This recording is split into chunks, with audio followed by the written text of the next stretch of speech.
So those are the memory tests. Now we shall go back on those memory tests at the end of this morning, and you will be amazed at how easy it is to remember all those things. It'll be something you can impress your friends with, or bore the pants off them, or whatever. But now here's a man for whom that test would actually be a light aperitif before he sat down to a full-course banquet. This is an amazing chap called Dominic who's very kindly agreed to come down from London to talk to us here today. He's 8-time world memory champion, and he's going to actually show you some things which will absolutely amaze and astonish you. So I'd like you to welcome, when he walks into the room, Dominic O'Brien. Yes. Thank you very much. Thank you very much. Thank you. Aha. Good morning, ladies and gentlemen. Yes, I did remember to turn up. Okay. I'm going to obviously explain what it takes to become a world memory champion. I'm going to give a couple of demonstrations, and I shall illustrate this by getting you to perform a feat of memory yourselves, and then we'll have some questions and answers at the end. One of the questions that Dr. David asked me was I born with a good memory? And the answer is no. In fact, when I was a baby, I had a knock to the head. And I think this may have been a trigger for my dyslexia. We didn't know much about dyslexia in the 1960s or 50s. But certainly I had a problem reading and writing. I was quite slow. It took me 4 attempts to pass English language. And I had a problem concentrating on what the teacher was saying. I was more interested in the movement of the face, or I was easily distracted. So I think I had a bit of attention deficit disorder as well. In fact, I have my old school reports here. Interesting reading. This is calculation. Cannot keep the question in his head. Another one, geography. Appears to know more of the universe than the earth. Unless Dominic really shakes himself, he's never going to achieve any success. He tends to dream in the middle of a calculation, which leads him to lose track of the thought. Bit of attention problems there. Dominic daydreams a lot and pays too little attention to detail. Terribly slow, often cannot repeat the question. History, this is a good one, absent. I think they meant absent-minded. So you wouldn't have thought, looking at those school reports, that one day this boy would go on to become a memory man, let alone 8 times world memory champion. So what happened?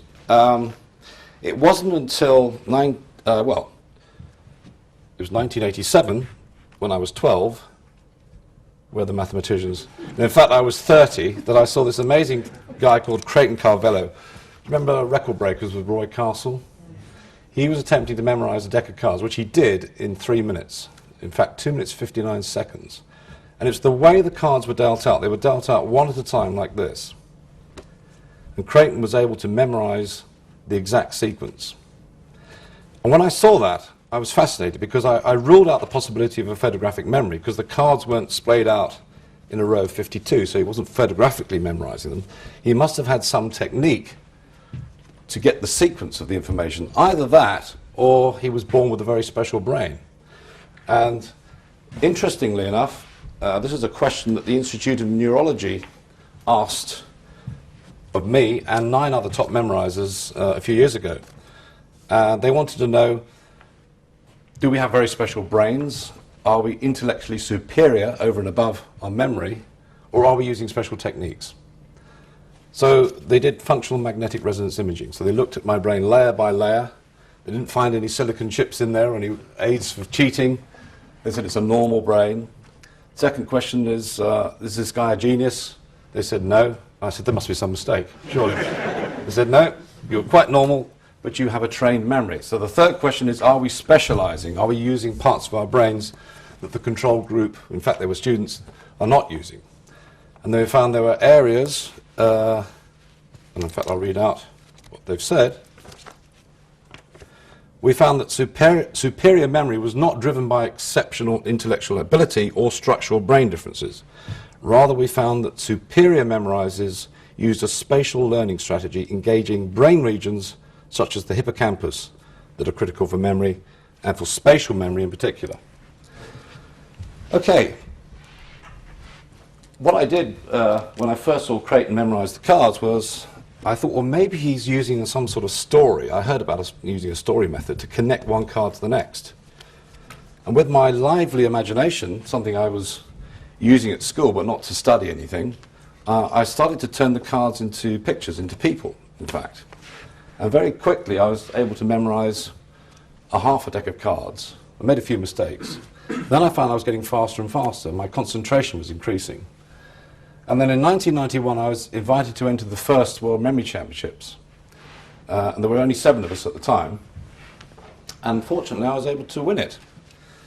In fact, if anybody's interested in entering the World Memory Championships, I've got some of the test papers here. It really is a growing sport. It's a mind sport, and we have, believe it or not, national champions from around the world, from China, America, Turkey, Australia, South Africa. And it's a 3-day competition, and there are 10 events. The first one, you're presented one number, not too difficult you might think, but this particular number is 2,000 digits long. This is the first page. This is 1,000 numbers. They're presented in rows of 40 digits by 25 rows. And the idea is you're supposed to read through it like a book, and you have 1 hour to do this. And at the end of it, you've got an hour and a half to reproduce the number. The most I've done is 1,820 after errors. You then have half an hour to memorize binary numbers, 4,000 binary numbers. You have shorter sprint records, events. You have 15 minutes to memorize 100 names and faces you've never seen before. 300 words in 15 minutes that have no connection. At this point, I'd like a volunteer. Somebody to do... Yes? What's your name? Daisy. Daisy. A round of applause for Daisy, please. We haven't met before, Daisy, have we? Nope. How's Auntie Lucy? No, never mind. What I'd like you to do is, I've got a grid here of 50 squares. I'd like you to produce a single digit for each square, and I'm going to try and memorize it. Okay. So you start from there, go left to right. One of the events at the World Memory Championships, which is probably the most difficult, is they put in a CD with 100 numbers. And in 1993, when this was first introduced, it was 100 numbers called out at the rate of 1 digit every 2 seconds. And at the time, the psychologists were saying, well, that you can't memorize more than about 15, 20 digits. In fact, the short-term memory span is about 7 to 9 units. And I was able to disprove that. I memorized the 100 digits in one hit. So then they made it more difficult. They did it 1 every second. And the current record is 196 digits. This is held by the current champion, a guy called Clemens Mayer. So what they do is they put in the CD, and if you happen to memorize the 100 digits, then they put in another 150, then 200, and so on. So what Daisy's doing now, preferably sometime today, will be finished, Daisy, in your own time. Daisy, if you would like to, could you read out the number when you're finished? And I'm going to attempt to memorize this, and you can try this as well. See how many you can do. So it requires 3 things, really. The use of imagination, which is something that you've all got, brainwave control, concentration, and places. I use a journey. Okay, Daisy, I'm going to start off very slowly, and then we'll build up a bit of speed. So when I tap the flip chart, if you just give me the first number. So here we go. 7, 3, 4, 6, 9, 0, 1, 7, 8, 3, 5, 2,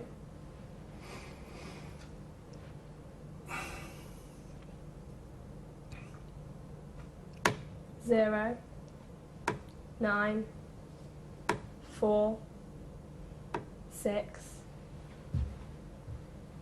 3, 9, 1, 3,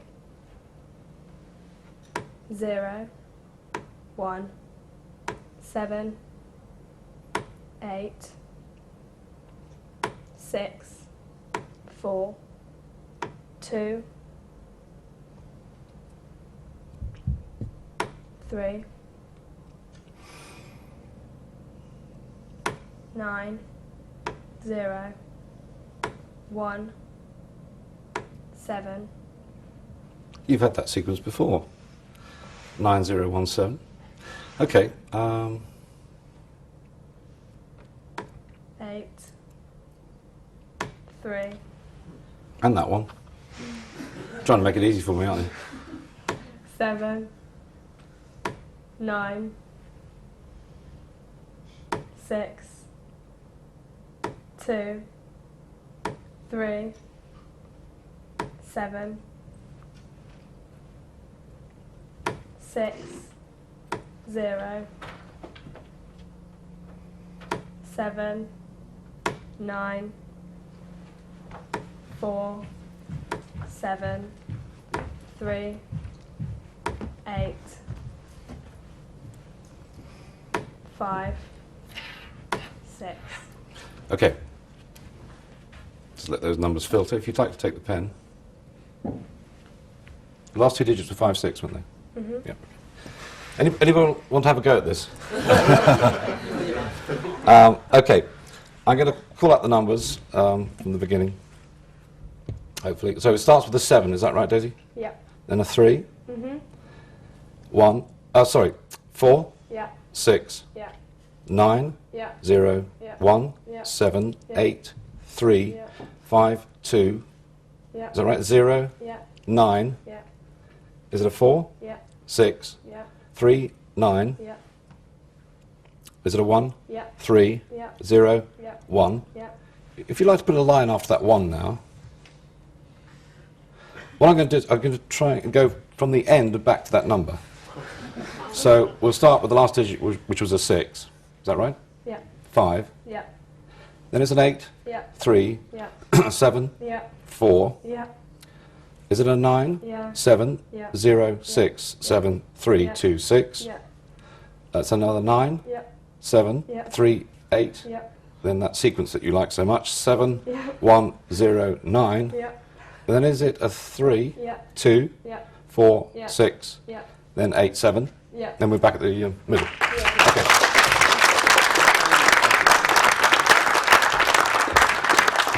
Now, the interesting thing about that is I will have that number in my head for as long as I like. So if you ask me at the end of the lecture, I'll be able to go through the number backwards and forwards tomorrow morning, next week.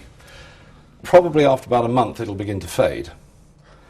There's a rule of 5. If you review it once, and then the next day, then the next week, the next month, and 3 months later, it really goes into your long-term memory. What I'm effectively doing now is I seem to be bypassing my short-term memory. I'm putting it straight into my long-term memory. And I'm doing that by using those ingredients, using location, association, imagination. But I'm also able to get into the right state of mind where I can see these pictures very clearly.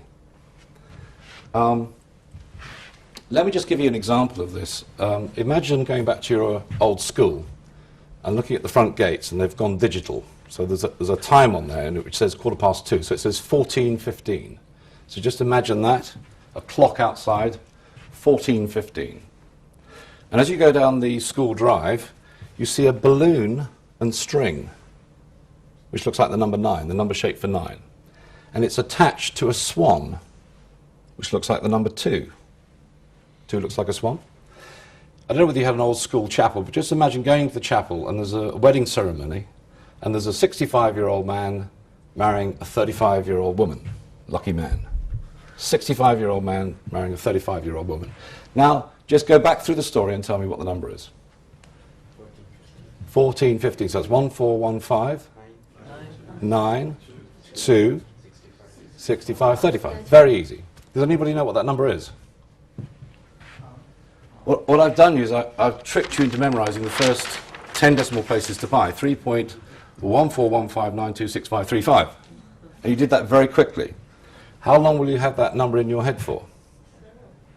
You could show off like I did and go backwards, couldn't you? 5, 3, 5, 6, 2, 9. It's a bit of a strain, but it's possible, isn't it? So now you're beginning to see how it's possible to do a 50-digit number. So in fact, what I'm doing is I'm turning pairs of numbers into people. So I have a code. I call it the language of numbers. So if we take the number 7243, I split that into 2 pairs. So 72 is George Bush. Why is 72 George Bush? How many mistakes is there? How many mistakes he's made? That's a good one. Sorry, that's a conservative estimate. All right. The seventh letter of the alphabet is G, and the second is B. So this is the system that I have.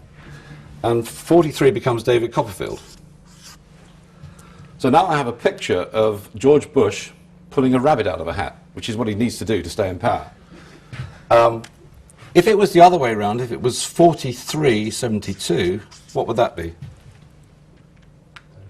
David Copperfield doing what George Bush likes to do, wave the US flag. So now you can see that to do a 50-digit number, I have what I call a journey. This is an old Greek method called loci. So I only need about 13 places to slot 4-digit sequences. And I'm just picking up the images that I created. Let me take the deck of cards. So if you just go on a journey of your own in your head, just prepare 5 stages. And the best way to do this is to close your eyes, because when you close your eyes, it's telling your brain you want to go to sleep. And then you start producing these wonderful frequencies called alpha and theta waves, and it helps you to picture things. So I want you all to close your eyes. So go on a journey of 5 stages. So you start with your bedroom, then you could go to the bathroom, whatever the second stage is, spare room, maybe the staircase, covered under the stairs, just 5 places. But put them in a logical sequence and don't go back to the bedroom. Just keep moving forward. Everybody got 5 places yet? Okay, let's have a look at, that's the first step, so you can open your eyes now. The second step is to learn the language. So I've got 5 playing cards here. The King of Diamonds, to me, is Bill Gates, the wealthiest man in the world. The King of Spades, that could be Alan Titchmarsh, couldn't it? The gardener, King of Garden Spades. Next one, we've got the 9 of Clubs. How about Nick Faldo? He plays golf, golf clubs. 9 sounds like Nick. Association. Queen of Clubs, that could be Kylie Minogue, the Queen of Nightclubs. And then finally, James Bond, Heartthrob, 7 of Hearts, 007. So a quick review of that. Alan Titchmarsh? Who's that? Nick Faldo? Kylie Minogue, very good. James Bond? Bill Gates. Right, now I'm going to shuffle them up. Return to your journey. Make sure you've got the 5 places. Okay, now just look at the cards as I turn them over in any sequence that I want. So you're in your bedroom and you're going to meet, open your eyes please, Kylie Minogue. You got your thumbs up there, so yes. So now just imagine interacting with these objects as I give you them. So you see Kylie Minogue. Use left brain logic. Why is Kylie Minogue in your bedroom? But you decide in the privacy of your own mind. That's the first card. Go to the second stage of your journey. James Bond. Where is James Bond? Is he in the bathroom, the spare room? You decide. Why is he there? What's he doing there? Just picture that. Next one, go to the next stage of your journey and you meet Bill Gates. He's counting his money or his diamonds. Why is he doing it in that particular room in the house? It's very important to use the logic, the reason. The next stage of the journey you meet Nick Faldo. He's practicing his golf for the Open, swinging his golf. Maybe he's breaking the chandelier or whatever furniture you've got. Okay, see that going on. And finally, you see Alan Titchmarsh. He's making a real mess in the living room, digging up the carpet and everything else. Okay? Now all you have to do is review that information. So what happened in the bedroom? Kylie Minogue, the Queen of Clubs. First card. Second stage? 7 of Hearts. Next one? Bill Gates, which is the King of Diamonds. Next one? Nick Faldo, which is 9 of Clubs. And finally, King of Spades. So I'll see you all at the next World Memory Championships. It's really quite simple, isn't it? Okay, that was just 5 cards. What I found when I started training my brain this way, that my concentration started to increase. And I was able to turn it on and get faster and faster. And in fact, when I do compete, my standard goes up. Unfortunately for me, so do the other competitors. Their standard goes up as well. But in 2002, I got a new world record which was for the memorization of 54 decks of playing cards. So the Guinness rules state that the 54 decks must be shuffled into each other and then dealt out one at a time only, a single sighting of each card. And this took me 12 hours to do it. So I dealt them out very slowly, and then I had to review each deck in my head until I did the 54 decks, and it took me another 3 hours to regurgitate it. So that is the current record, 54 decks. At some point, I'm going to try and do 100 decks. Now, at this point, you're thinking, what a sad man. He spends all his time memorizing cards and numbers. Well, I don't actually. I'm more interested in what's going on in the brain. But I believe that this reveals the learning process, so it's very useful for students, and particularly ones that were struggling at school, like me. But also, I think it's a great exercise for the brain. And we were talking about Alzheimer's earlier, and even though you might have the physical appearance of Alzheimer's when you're over 75, 85, I believe that you can keep that at bay just by exercising your brain, by doing games like Sudoku, jigsaw puzzles, crosswords, but playing memory games like this.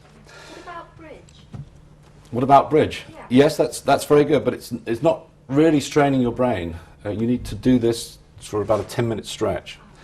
I'm going to do some questions and answers in a second, but I'd like a volunteer to shuffle the deck. Tom, you must be a card player. If you'd like to shuffle the deck.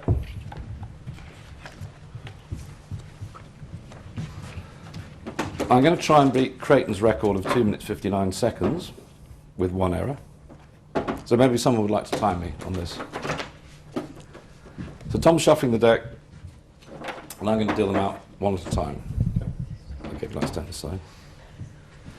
Now, can we see this on the screen? Yes, we can on that screen. Okay. So we'll do a rough time on this, so if someone would like to look at their watch, and I'll start. And you can try and memorize this as well. Okay.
Okay.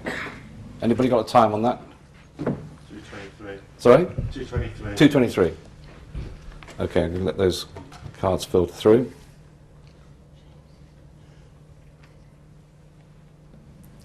All right. I'll move over here. So if you'd like to deal the cards, I'll name them out one at a time. Okay, the first card is the 2 of spades. Then the Jack of clubs. the Queen of Hearts. Is it the Jack of Spades? 10 of Hearts, King of Spades, is that right? Mm-hmm. 8 of Hearts, 6 of Clubs, the 9 of Hearts, Ace of Diamonds, the 4 of Hearts, 5 of Hearts, 6 of Diamonds, the Ace of Clubs, I think it is. Slow down. Yeah, the Queen of Spades, then the Ace of Spades, King of Diamonds, 2 of Clubs, the 7 of Spades, 7 of Diamonds, King of Hearts, 4 of Diamonds, the 7 of Hearts, is it the 4 of Clubs? 10 of Diamonds, Queen of Diamonds, 3 of Diamonds, then the 5 of Clubs, then the Ace of Hearts, 8 of Diamonds, another 8, the 8 of Clubs, and then another 8, 8 of Spades, is that right? Yeah. 2 of Hearts, Jack of Diamonds, we got the Queen of Clubs, 10 of Clubs, then the 9 of Diamonds, 5 of Spades, is that right? Mm-hmm. Then the 6 of Spades, 6 of Hearts, 2 Spades coming up, the 3 of Spades, sorry, the 4 of Spades, no, it's not the 4 of Spades, it's the 4 of Spades, 3 of Spades. Have I got the right way around? Yes. Yeah. 3 of Clubs, then the Jack of Hearts, the 7 of Clubs, 10 of Spades, 9 of Clubs, 2 of Diamonds, is it the 5 of Diamonds, 3 of Hearts, and then the King of Clubs, and 9 of Spades.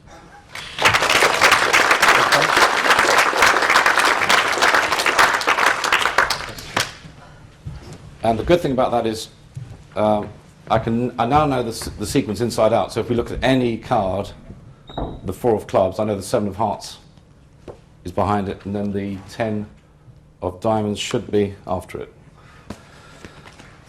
A good trick, that.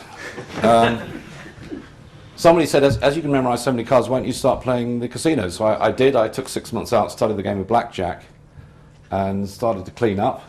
And now I'm barred from every single casino in the UK. All right. Has anybody got any questions? Because I think we're running a bit short of time. Yes. I noticed somebody came in the room when you were concentrating. Yes. Does the environment that you're doing it in, because I find it's very bright, very warm, Yeah. not very comfortable for me, and I'm not really, picking up Yeah. as quickly as I'd like to, but is the environment Am I easily important? distracted? Yes. Well, that's why I've got my eyes closed. Yeah. So I don't But, get you these notice distractions. trips over there, you obviously Yes. sense that, but Yeah. you're obviously in touch with things around you. But Yeah, what I'm doing is I'm going into my own little world, so I'm going on a journey. So that's the forefront of my so you can mind. block out noise. I can block out that to a certain extent, yes. Now again, that comes with practice. I've been doing this for many years, and I've been doing under pressure, doing it on television, and also at the World Memory Championships. And so you learn to do that. You get conditioned into getting in the zone, if you like. Any other questions? Does each card have relate to a person? Yes, it does. And so you're telling yourself a story? Yes, in fact, as with the numbers, I was looking at 2 cards at a time. You probably saw I was building up a sort of rhythm. I was doing 2, so it would be a person followed by an action, but a bit like George Bush pulling a rabbit out the Millions hat. of combinations of 2 different numbers. Yes. Well, there's 52 by 52 combinations, which is 2,000 something, Each one of 2,700. those has a person attached. So it's subject, verb, or person, action. So the first combination was the 2 of Spades, which is an old friend of mine called Paul. He's in my bedroom, that's where we started. And he's skiing, Jack of Clubs. So I take the action of another person. So they're like interchangeable pieces of a jigsaw puzzle, a big mental jigsaw puzzle. But as I said earlier, it's important to use the left brain as well, to use some logic. Now, why is he skiing in my bedroom? He's making a mess of the carpet, So you're using both sides of the brain, you're using imagination and logic. Any other questions? Yeah. When you were demonstrating this, you sort of said, let that filter through, you gave yourself a few seconds. Yes. What were you actually doing at that? I've just been dramatic. I was going to... No, it's pretty much instantaneous. It's either there or it's not. Yes. I wondered whether that was the showman coming out. Yeah, a bit of showman. I was just preparing myself, making sure I got the first. I do a quick scan in my head just to make sure they're all there. So. Do you always use the same characters? The characters are pretty much the same now. In the early days, I used to change them because some of them didn't work so well. They weren't clear. I was always making the same mistake, the 8 of Hearts or something. But the characters are very strong people. They can be a mixture of friends, relatives, famous people, infamous people from the past. So they stay the same for each deck of cards? They're the same, but obviously where I meet them along the journey, that alters. Right. So the journey is always the same, but the characters are in different places. How long did it take you before you memorised the first pack of cards? I think it took me probably 3 or 4 weeks to do a full deck, and then I made about 26 errors. But I got to the end of a deck and I thought this could be good. Maybe I could threaten Creighton's record. Any other questions? One more? None of it, well, I don't need to memorise a deck of cards, but what would the applications be in everyday life? How do you use this memory in everyday life? Well, as I said, there are two things. Obviously, there are practical benefits, like remembering names and faces, telephone numbers, that sort of thing, but also for students for learning languages, vocab, dates, the periodic table. But if you think about it, memory is everything. Without it, you'd be lost. Your life would be a chaos. So it's good to have an efficient memory, to have things in your head. Another question which people ask is, can you fill up your head? And as I was saying earlier, actually, as I memorize more information, I seem to create more storage space. So it's a very good exercise for the brain, and I recommend it thoroughly. Dominic, thank you very much. Fascinating.